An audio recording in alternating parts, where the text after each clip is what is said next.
This is my ranking of modern warfare games that I've played based purely on my personal experience. Each one is placed from masterpiece to trash, depending on how tight the gunplay feels, how intense the missions are, and how well the combat pacing holds up. Let's get straight into the list. Modern Warfare 2 delivers a fast military shooter campaign with missions across snowy mountains, crowded cities, military bases, and active war zones. The story follows Task Force 141 as it hunts a dangerous terrorist while a larger conflict grows between major world powers. Gunplay is responsive, mission variety stays high, and set pieces constantly change the pace with vehicle sections, stealth moments, large battles, and dramatic escapes. Spec Ops adds cooperative missions with unique objectives, while multiplayer expands progression, kill streak rewards, weapon customization, and map variety. I enjoyed how every mission felt different, and how the game kept introducing new situations before any idea became repetitive.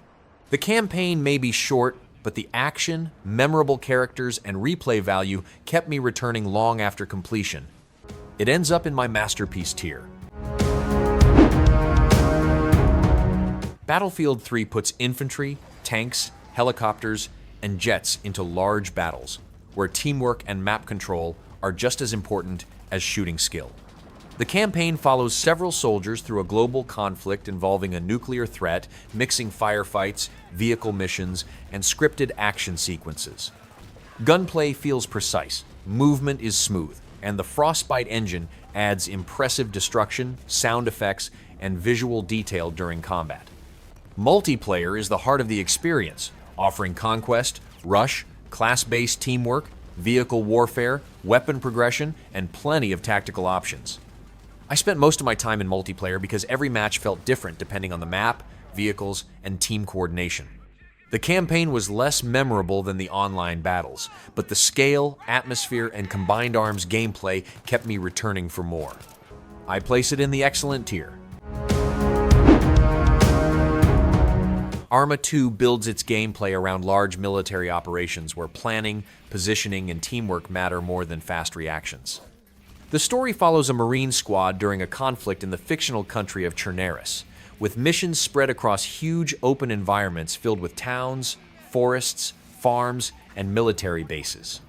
Players can command squad members, drive vehicles, fly aircraft, and approach objectives in different ways rather than following a single path.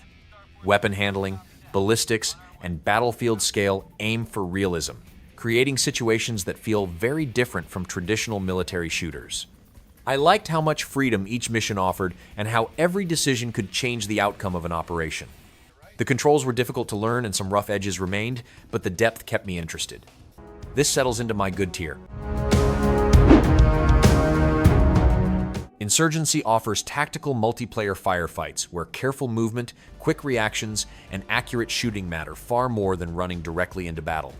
Players choose different classes, customize their weapons with attachments, and fight across urban maps while capturing objectives or destroying enemy positions. The gunplay is lethal, with most weapons capable of dropping enemies in only a few shots, making every engagement tense. Sound design plays a major role as explosions, gunfire, and bullet cracks create a strong sense of immersion during combat. Respawn systems tied to objectives add weight to every life and encourage teams to work together. I enjoyed the realistic weapon handling and the slower pace compared to many shooters. Some modes felt repetitive, but the intense firefights kept me coming back. This finds its place in my great tier. Ground Branch recreates the style of classic tactical shooters by placing players in slow, methodical operations where planning and teamwork matter more than speed. Missions involve clearing buildings, hunting terrorists, and coordinating with a squad across detailed environments where a single mistake can end a run. Character and weapon customization are highly detailed, allowing attachments, gear placement, and loadouts to be adjusted to suit different situations. Movement is deliberate. Enemies are dangerous, and communication plays a major role in surviving encounters. The game also includes PvP modes where positioning, map knowledge, and coordination become even more important. I liked how every mission encouraged patience instead of rushing forward, and how success depended on teamwork rather than individual skill alone. That leaves it in the excellent tier. Call of Duty Modern Warfare follows CIA operatives, SAS soldiers, and other military units as they track a terrorist threat through covert missions, urban raids, and large-scale military operations. The campaign mixes traditional firefights with stealth sections, house-clearing missions, night operations, and moments that place civilians in dangerous situations. Gunplay feels responsive, weapons have strong sound design, and the updated engine adds a higher level of visual detail to every encounter. Multiplayer expands customization through the gunsmith system, allowing weapons to be modified in many different ways while introducing modes like ground war and gunfight. I liked how the campaign constantly changed mission types and created tension without relying only on non-stop action. Some maps were less enjoyable, but the core gameplay remained strong throughout. This secures a spot in my great tier. Battlefield Bad Company 2 mixes infantry combat, tanks, helicopters, and large battlefield objectives across snowy mountains, deserts, jungles, and small towns. The campaign follows a group of soldiers searching for a powerful weapon while fighting through a variety of missions that include vehicle sections, firefights, air support, and long-range combat. Destructible environments are a major part of the gameplay, allowing buildings, walls, and cover to be blasted apart during battles. Multiplayer expands on this by making destruction an important tactical tool alongside class-based teamwork, vehicle warfare, and objective-focused modes like Rush and Conquest. I enjoyed how the maps constantly changed as structures collapsed, and how every class had a useful role during matches. The campaign was fun, but the multiplayer experience kept me returning for countless hours. It ends up in my masterpiece tier. 6 Days in Fallujah places players in intense urban combat inspired by the Second Battle of Fallujah, where teamwork, communication, and careful movement are essential for survival. Missions are built around randomized layouts that change building locations, entry points, enemy positions, and objectives each time, preventing players from relying on memorization. Combat is unforgiving, with realistic weapon handling, limited resources, deadly enemies, and a constant threat from snipers, machine guns, mortars, and ambushes. Players must clear buildings room by room, support wounded teammates, and coordinate every advance through narrow streets and dangerous interiors. I liked how every mission felt unpredictable, and how the randomized environments kept matches tense even after multiple attempts. The realism and atmosphere were impressive, though the limited content held it back somewhat. This settles into the good tier. Arma 3 was one of those games where I spent my first few hours feeling completely lost as I tried to learn its controls, systems, and military mechanics. The game offers a huge sandbox with infantry combat, tanks, helicopters, drones, boats, and aircraft spread across enormous islands filled with towns, forests, and military bases. Missions can be approached in different ways, allowing players to scout, flank, coordinate attacks, or use vehicles to complete objectives. The detailed weapon handling, squad commands, and tactical tools create a level of freedom that very few military shooters can match. Once I became comfortable with its mechanics, I started experiencing memorable multiplayer operations that felt completely unscripted. The learning curve is steep, but the payoff is worth the effort. I rank it within the great tier. Project Reality was one of the first military shooters that made me slow down and think before every move instead of charging directly into combat.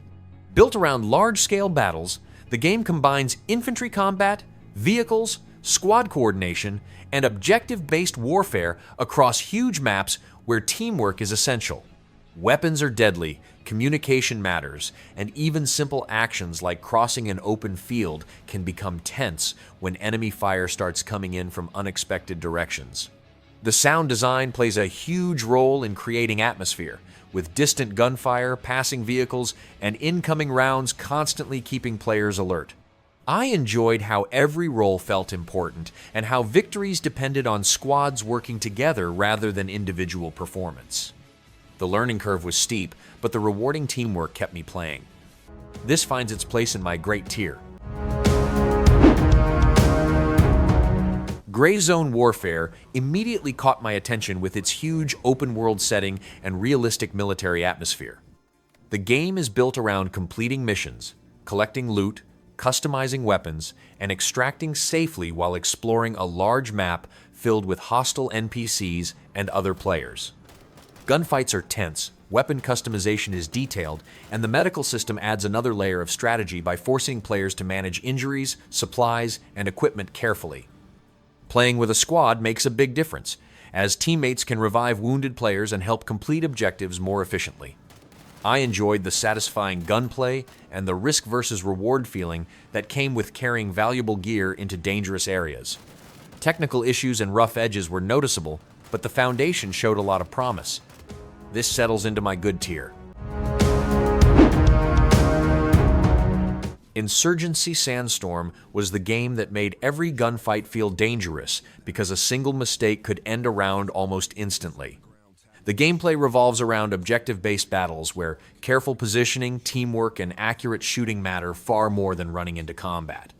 Weapons have detailed customization options, realistic recoil, and some of the best sound design I have heard in a military shooter, making every shot feel powerful. Different classes bring unique equipment to the battlefield, while modes like Firefight create tense matches where every life carries weight. I enjoyed how the game balanced realism with accessibility, allowing tactical gameplay without becoming overly complicated. Some maps were stronger than others, but the intense firefights and satisfying weapon handling kept me coming back for more. It earns a place in my excellent tier.